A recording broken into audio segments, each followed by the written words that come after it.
Hi, this is Joe Maciars from A Tutoring Enterprises, and today I'd like to talk about how to use and graph parametric equations using the Apple Grapher. Let's go ahead and switch over to the Grapher software, and we're going to get started right away. Now, you probably have seen in quite a lot of my other videos that I have used parametric equations already, but I haven't really done a whole lot to show you some of or highlight the uses of those, and that's what I plan to do today. Uh, when you first study parametric equations, a lot of times the very first thing they're going to show you is a circle. So I think that's just what I'm going to work with and see if I can impress you with some of the stuff we're going to do.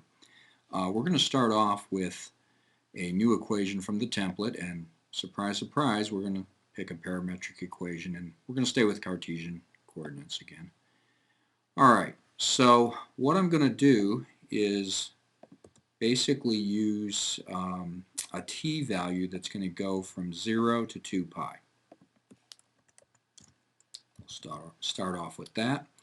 We're going to let x be the cosine of t, and we're going to let y be this, whoop, that was interesting, the sine of t. Let's hit return there. And we get a circle right off the bat. It's pretty much just that easy. Now I could zoom in on this, or I could also increase the radius. If I increase the radius, I'm going to put a number in front of those two and get something like that. If I were to increase one of them even more, I would get an ellipse. So I'm going to stick with the circle though, but it's just that easy. Well, normally you might think, well, okay, that's the end of the video, but now I'm going to do a little bit more and show you a few more things you can do with this.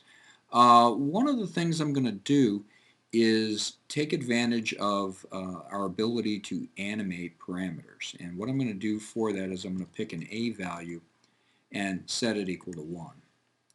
And click off and move this over here. All right, now I'm going to let the pi now become, sorry, the 2 in the 2 pi become a times pi. And you can see now, because a is 1, I'm going to get half of a circle rather than a full circle.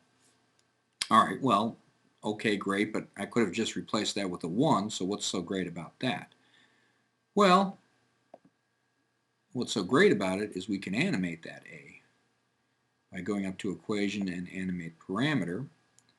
Let's come over here, and we're going to choose this to go, a to go from 0 to 2 by 81 steps. Okay.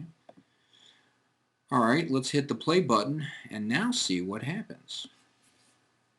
Well, now this is a little bit cooler. We're actually not only making the circle, but we're drawing it out, and as you saw at the beginning there, we were also undrawing it, if you will, or erasing it. So this is a little bit, more of a advanced type of technique.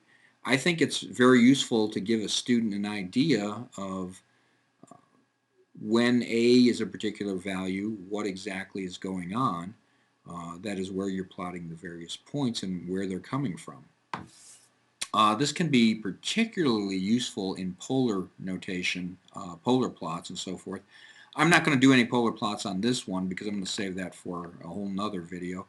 But there's still more that we can do with this, and I want to do a little more. So let me go ahead and pause this right now.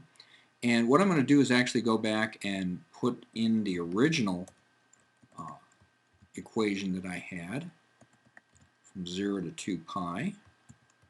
Okay. And I'm going to take that equation, which is now this one right here. This is the second one I just put in, which was, of course, the earlier one. And I'm going to actually go up to here and do a couple of things. I'm going to make it red. And unlike we were able to do with an implicit curve, with parameterized curves, we can dash them in. So there it is.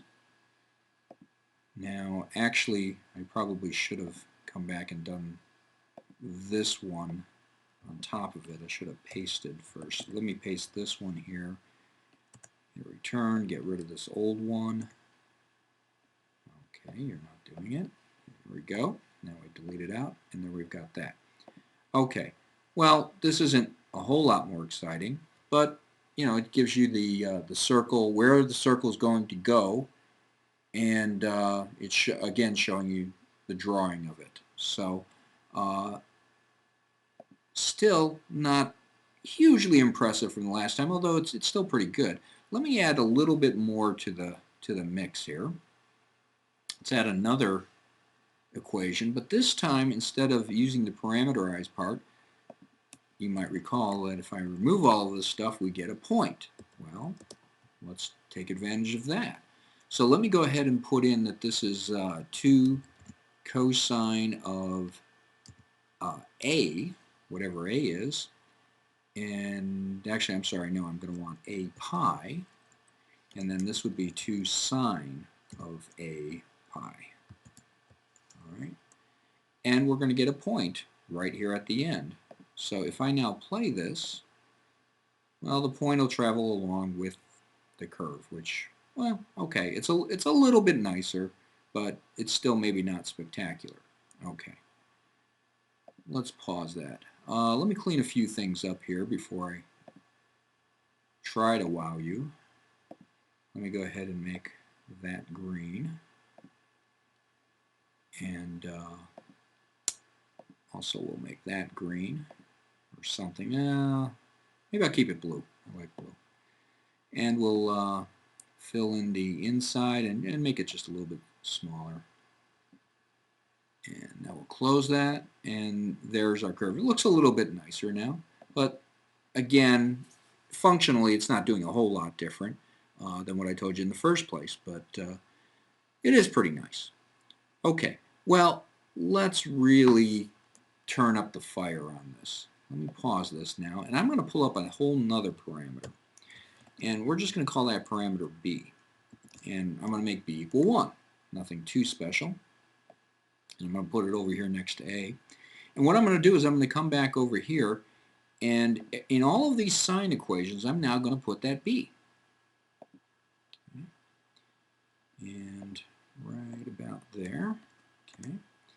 And come back over here, and I'm going to stick the b between the a and the pi on this one. Okay. And because b is 1, nothing spectacular has happened. Let me go ahead and just put that into play. Well, now the cool thing is I can come back over here and I can play with b. So I can let b be equal to 2. Let's see what happens.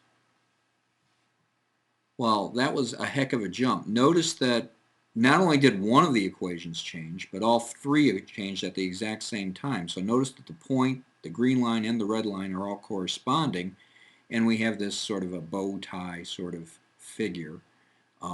In physics, and I think probably in electronics, they call this a phase diagram. So this is a way that you can study things very deep into both your physics and EE courses. There's a lot you can do with this kind of thing. But that was just one more point. Look, we can do that, or that, or that. And we can have as much fun as we like, making as many of these as we like. In fact, it kind of looks like, if you're looking at it, it almost looks 3D at a certain point. But in any case, there it is. That's some of the nice things you can do simply by changing one of the values. Actually, I'm not quite sure what will happen if I go like 1.5. I don't think it'll meet on itself. Oh, well, that's kind of interesting. And looks like there is some issue because the green curve is not doing what it's supposed to do. Sometimes that happens if it doesn't like a parameter, although I'm not quite sure why it wouldn't like that one. Let's go back to 1 and see if we get, okay, at least it's doing its same thing there. Not quite sure why 1.5 didn't work. I got to tell you that this software on this computer sometimes does mess up, whereas if you do it on a latter version of the Apple Grapher, you might in fact find that what I just did, making it be 1.5, will work just fine on yours, and it just decided not to work fine on mine. So, but you know, have fun, play with this, and see what you can get. Now I'm going to do one more exercise before we end this video. Okay, and this is something a little bit more up my alley. And again, I do not want a new equation. I'd rather actually have a new window. Again, I'm going to do 2D. And for those of you that don't know, I'm not a mathematician. That's not what I studied, although I did study some math along the way. I've got a master's degree in physics, and so what I tend to teach is physics. It's what I enjoy the most, and that's what I like to do. So what I'd like to do is actually come up with a different parameterization. We're going to start off by defining a few things. First of all, we're going to define the acceleration to be a negative 9.81, and that would be in meters per second squared. Let's also talk about an initial velocity. And the velocity that I'm going to use, actually I'm going to use something that looks like a little bit better V. Shows you us using some of these Greek symbols. This one looks like the script V that we tend to use. And for the subscript, we can just come over here to standard and click on, it's called an index here, but it's also a subscript. So we're just going to call that V initial, and or V naught, as we like to say in physics. And let's call this, I don't know, 10 meters per second, something like that. Now let's make it 20. Well, of course we can play with it later, so we'll deal with that later. Let's also talk about theta. We're going to have a theta initial involved with this. There's my theta. Now there's another way to do my subscripts. It's, I believe it's shift dash? Yeah, shift dash. That is next to the 0 key. Will get you the subscript automatically. And again, we'll put in a naught sign, which I'm just typing a little O for that. There's all kinds of different things you can do. I'm going to hit the right arrow key to get out of that subscript, and then I can start putting in my equal signs and all that good stuff. And let's call this angle,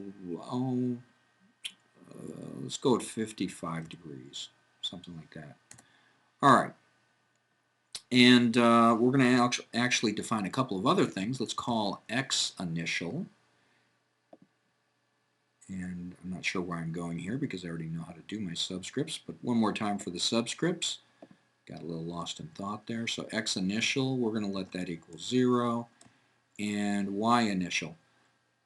Well, let's start y initial at 0 as well, too. Oh, by the way, notice that even though it's an x, because I put the initial in, it's no longer considered like x equals something. It's x not equals something. So it's on the same level now as all of these. In other words, it's just a parameter.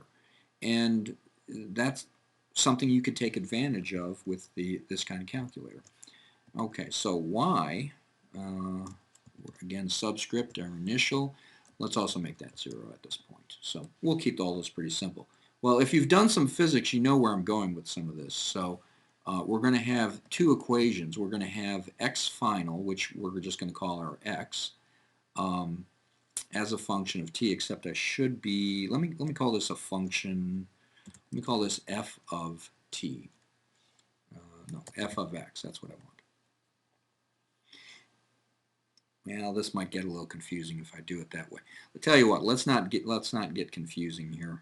Let's get rid of this, and I'm just going to go straight to the horse's mouth, so to speak, and go to this. There are some other ways I could do this that would look a little cleaner, but would probably confuse you a little bit, so I don't want to do that. All right, so let's go ahead and get some spaces in here. This is going to be our x position and our y position, and we're going to let x equal the x initial, so x initial, subscript, initial, plus, now keep in mind we need the v initial in the x direction, and that's going to be v initial cosine of theta initial. So we're going to have, well, it's going to be kind of ugly. Let me put in a 1 there for now, and a 1 here, and don't worry about that. What we're going to do is just come over here, and I can copy paste some of this stuff, which is sometimes easier than typing it all in. So let me copy that v initial, click over here. We're going to replace this with v initial t. And that's all we need because there's no acceleration in the x direction. I probably should have put a subscript on this that this was the acceleration in the y direction, but we're just going to leave that as is. And then the other, we're going to have a y initial. And I already forgot my v initial cosine, but let me put in v initial then. We're going to need, I'm going to put the t in next. Space t, and then I'm going to put in sine of theta initial. And again, let me put in 1 for right now. Just ignore whatever's getting put out there because it's not of interest. Okay, we'll copy our theta initial, bring that over to here, and we'll put that inside. Okay, let me, while I'm thinking about it, come over here and write cosine of theta initial for that. That'll be better. And then we're going to have our acceleration in there. So we're going to have, I guess I already called it negative, so plus 1/2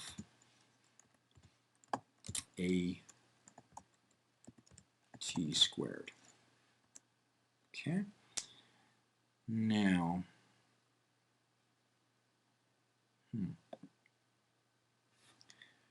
all right, we're not getting quite what I thought we were going to be getting. Oh, because it's in degrees, that's why. Well, should I do the little function thing? No, I'm just going to turn this into radians right now. So we're going to do pi over 180 times our 55, and that should help quite a bit. There we go. So you got to remember your switch from degrees to radians. So if you forget that, bad things happen. All right, let's come over to here. Okay, you can see we're starting to get that curve there. Let me play a little bit with the frame limits. Let's let y go from this to, let's go with 20 and see how that works out. And see what's happening. Okay, and looks like we're going to need more in the x as well. So let me come over here. Frame limits, we'll go -5 to, let's go 25. There we go, that's much nicer. And then we'll, guess we need a little more though, so let's make it 50.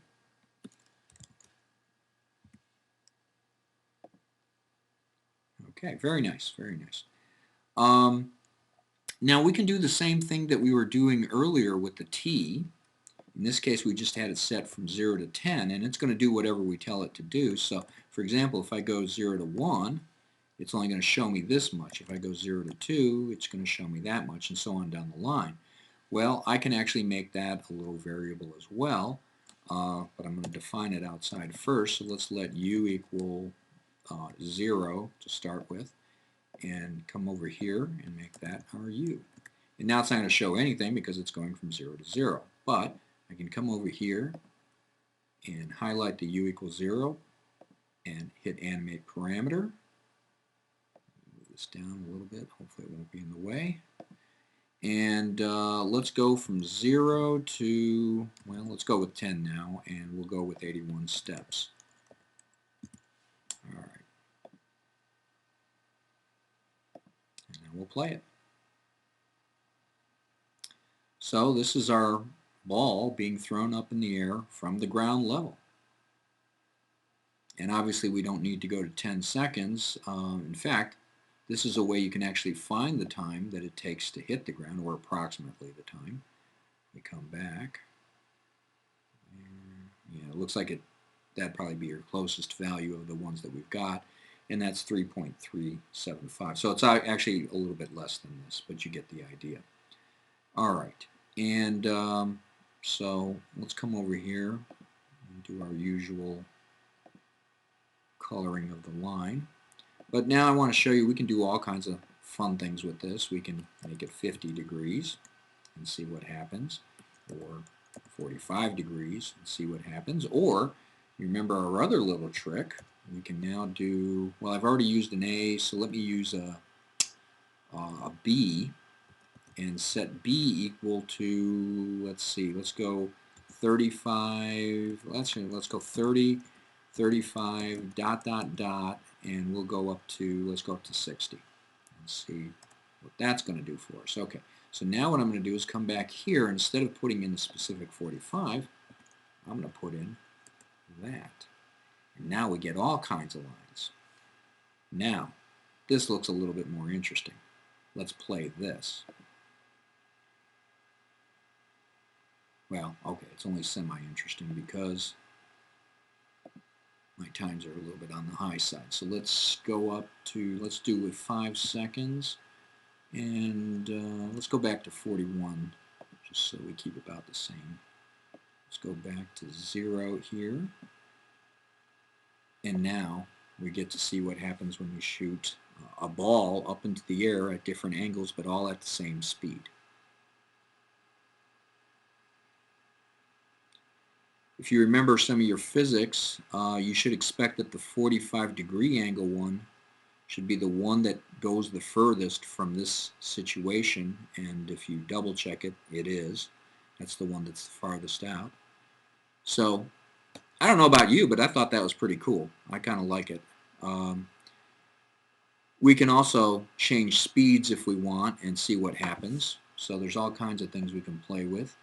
If we go back to, I don't know, let's make this back to 55, and now on this one, let's go 5, 10, and let's go to 40. Okay, and now we'll make the initial B. And completely different looking curves. And by the way, you can hit the play button right here as well as over here. There's a couple of ways. We can see some of the very high speeds gets us way up into the air before they start coming down, which again is kind of cool. Of course, these are all parabolas. That's the basic parametric equation that we're graphing out here. So, pretty cool again, I thought. Let's see, what else haven't we played with? We could see what happens on different planets. You want to see what happens on different planets? Let's do that. Yeah, let's go back to making the speed the same. So we'll make that 20. And we'll make this negative b. So we'll have an acceleration of -5, -10, and all the way up to -40. So these will be very heavy planets. This might be something more like Mars, something like that. Okay, let's go ahead and see what happens here. I guess it didn't play. Alright, so now these represent different planets, or at least different gravities. And it's kind of similar to increasing the speed. You might notice that some of the parabolas are much, especially the high one there, is much more stretched out, but it's a very similar effect to increasing the speed. Alright, one last thing, just for fun. Let's come back over here, and we'll just call that the -9.81 again, and come back over here and call this B. But this time, let's start y initial at 10. So we're on a hill or something, and what happens? Well, all you did is raise these parabolas up, so there's really not going to be a whole lot more to see. Now, one of the things you'll start to notice when you start doing this kind of thing, where you've got multiple parameterizations happening at the same time, is, like for an example here, you just saw this move really fast, and now it's going slow again. And the reason is because it's doing calculations each and every time here. If we wait long enough till it's fully cycled through all the possibilities, it's actually saving those, I'm guessing in RAM somewhere. And so therefore, you know, later on it's just going to recall those pictures, either the pictures or the values, and look how much quicker that is. It's now calculated everything so it looks very fast. Well, I've also done some where no matter how much it's already pre-calculated, it does not move very fast. And in those cases, you're going to want to do something different to see what this stuff looks like with animations, you're going to want to actually create an animation. So it might take, for example, 10, 15, 20 minutes to actually generate a full movie of what you're talking about, but what you generate can be played within 1 minute or 2 minutes or whatever you want to do. I'm going to go over making movies a little bit later. Movies is not one of the things that this one does real well, so I'm not going to get deep into those options when I do, but we will talk about some of them. Well, that's about it. You had two great, I think, examples on parameterization. That should definitely get you started, and you certainly can maybe see some of the options available to you that can make things interesting for yourself if you're a student, or if you're a teacher, you can really kind of start to wow some of your students with this kind of technology. I just can't speak enough about how much different this makes the whole experience of math or physics. I've even got some chemistry apple graph or graphs that hopefully I'll show you in the future that help explain some of the chemistry. So that's enough for me talking about that. Let's get out of here and call it a day. Let's get over to the last screen. This was about how to use and graph parametric equations using the Apple Grapher. My little business is Tutoring Enterprises, Tutoring Enterprises, and my name is Joe Maciars. My website is at www.tutent.com. My email is at tutent@nebraska.neb.rr.com, and you can call me at 402-421-3536. I do online tutoring for the entire world and in-person tutoring for Lincoln, Nebraska. Check out my website. You'll find prices and schedule and my times and so forth, and heck, you'll even see where I live. There's a little map there.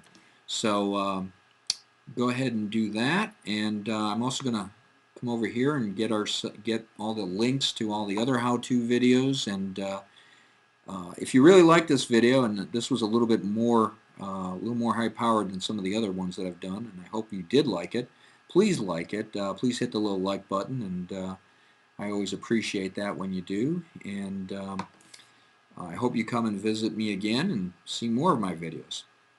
Hope you have a great day.